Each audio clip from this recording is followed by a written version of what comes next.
est-ce qu'on peut essayer de comprendre ce que veut dire postmoderne pour un écrivain qui débute dans les années 70 en Hongrie et qui a affaire dans ces années-là avec la censure, avec l'autocensure. Et comment on peut appréhender cette étiquette? Peut-être, je pourrais peut-être citer Esterhazy lui-même qui a dit plusieurs fois sur des rencontres, pendant des rencontres avec le public que postmoderne, celui dont la mère était postmoderne. Alors, pour ajouter deux citations, on est vraiment dans la journée des citations, deux citations de Péter Esterhazy par rapport au terme postmoderne. L'une, c'est une interview que j'ai trouvée dans une revue italienne qui s'appelle Lettera Internazionale, et l'intervieweuse s'appelle Beatrice Teussy, et c'était en 2003. Et voilà ce que dit Péter Esterhazy. Dans ma manière d'écrire, il y a eu beaucoup de réflexes ou automatismes qui peuvent entrer dans l'inventaire du postmoderne, la présence des masques, le fait de jouer avec des styles, etc.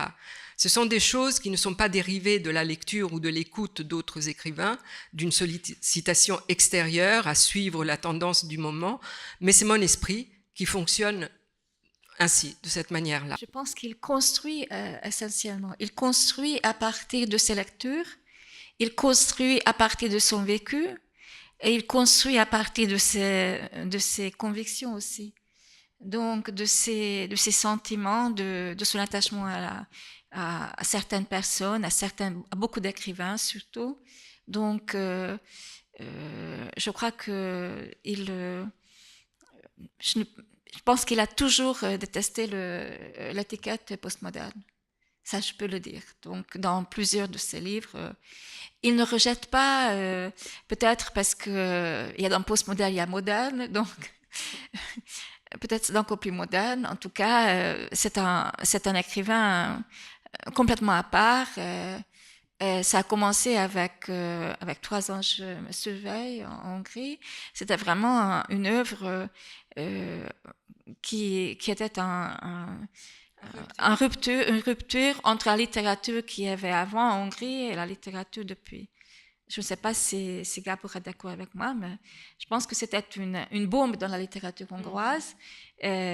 C'était tellement nouveau, personne n'a jamais écrit de cette façon-là. Je pense qu'à l'étranger non plus.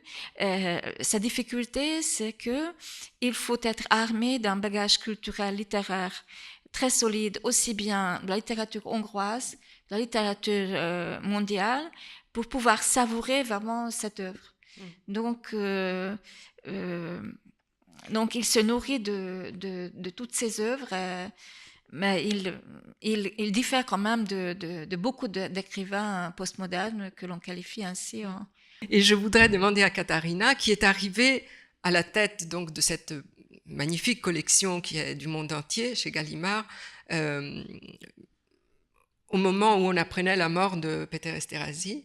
Et votre premier livre, le premier livre qui est sorti dans cette collection sous votre responsabilité, c'est précisément la version selon Marc. Et je voulais vous demander d'abord quels ont été les arguments que vous avez développés, pas devant le tribunal des éditions Gallimard, mais enfin pour convaincre votre auditoire qu'il fallait publier ce livre. Oui, je suis arrivée vraiment en juillet, le 18 juillet 2016, donc vraiment juste après le décès d'Esterhazy, qui m'a beaucoup touchée, chez Gallimard, et j'avais cet entretien avec Antoine Gallimard. Je ne suis pas arrivée en tant que directrice de la collection du monde entier. Il faut que je corrige ça parce que c'est toujours Antoine Gallimard qui dirigeait la collection. C'était moi qui a coordonné, fait le programme, et j'étais arrivée en tant qu'allemande aussi, parce que je suis allemande, même pas seulement d'origine, mais justement allemande. Et pour moi, Esterházy, je l'ai toujours réceptionné en tant qu'allemande dans l'édition allemande. C'était un immense succès, certainement aussi à cause du personnage d'Esterházy qui parlait allemand couramment, comme vous savez certainement, et qui est un personnage tellement attachant et tellement intéressant et brillant qu'il n'y avait jamais de doute sur l'idée que ça fait un immense plaisir de le lire et qu'il a eu un grand succès en Allemagne, ce qui n'était malheureusement pas le cas en France. Donc c'est toujours le cas qu'il y a très peu de lecteurs qui s'intéressent à la littérature hongroise, malheureusement en France. En ce moment, je pense qu'il y avait des époques où c'était un peu plus intéressant. Et les ventes donc, de l'œuvre traduite en France étaient très modestes. Donc, on avait un peu écarté l'idée de suivre Esterházy. Pas encore très longtemps, parce que la dernière publication était en 2012, donc ça faisait pas si longtemps. Donc, je me suis dit, moi, qu'il est encore temps de faire quelque chose. Et j'en ai parlé tout de suite à Antoine Gallimard et je dis, voilà, là, un auteur qui est européen, qui a une signification internationale, qui va certainement un jour finir dans la Pléiade.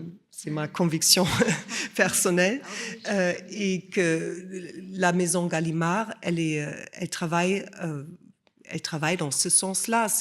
On ne fait pas que des livres qui se vendent en ce moment, mais on fait des livres dans une intention d'un jour les voir dans le canon littéraire mondial. Et pour moi, s'il y a des auteurs en Hongrie, bizarrement, il y en a beaucoup, il y en a plusieurs.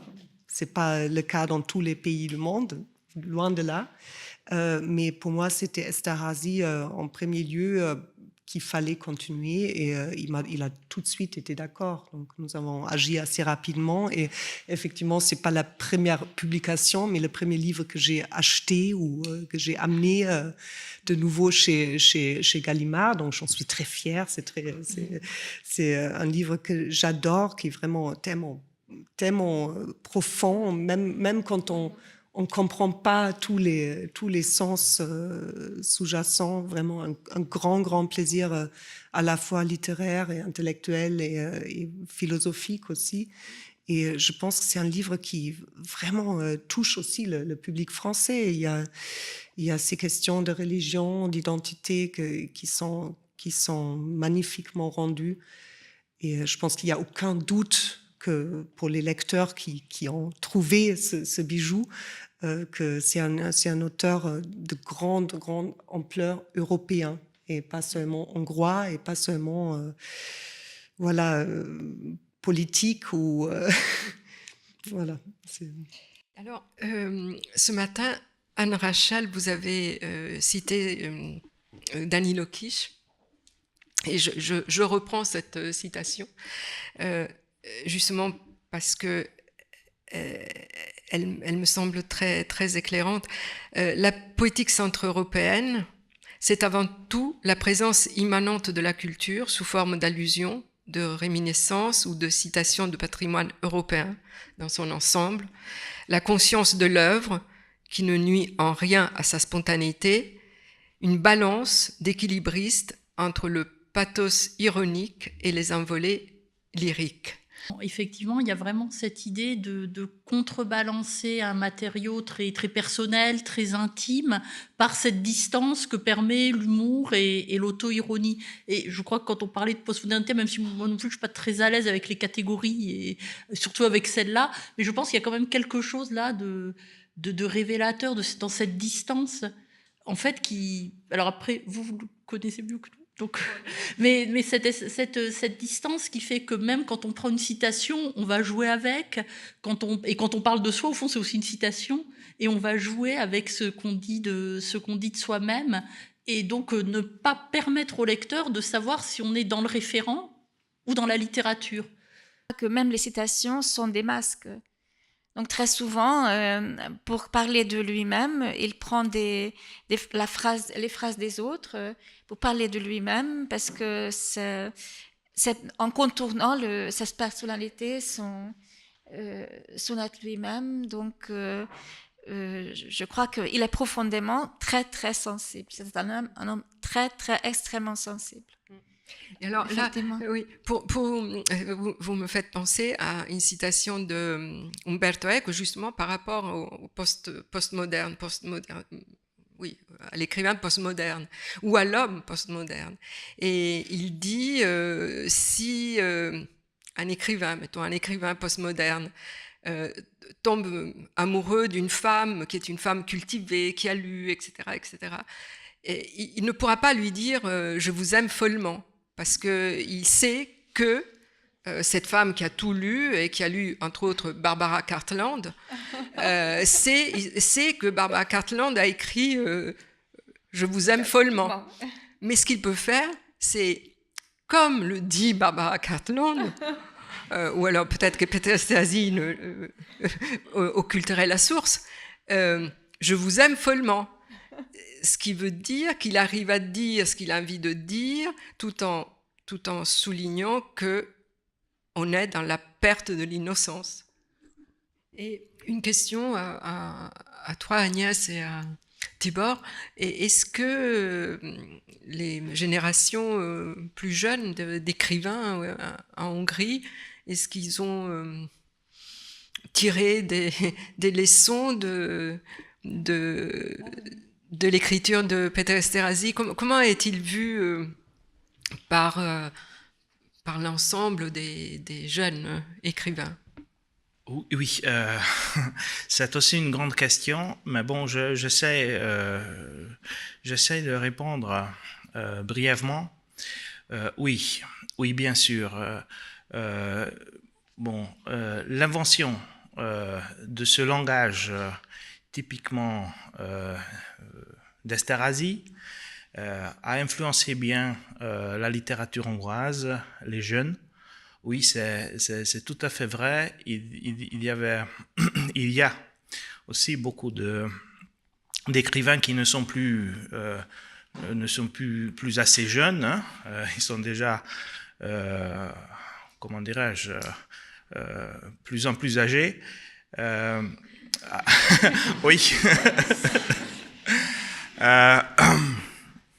Alors, ils sont déjà âgés, hein, Endre Kukorelli, László Garaci, Lajos Partinagy ont été bien influencés par lui, par ce langage. Mais je voudrais aussi ajouter que son langage, le langage d'Esterhazy, est resté singulier dans le même temps et resté beaucoup plus complexe que la littérature postmoderne hongroise qu'il a suivie.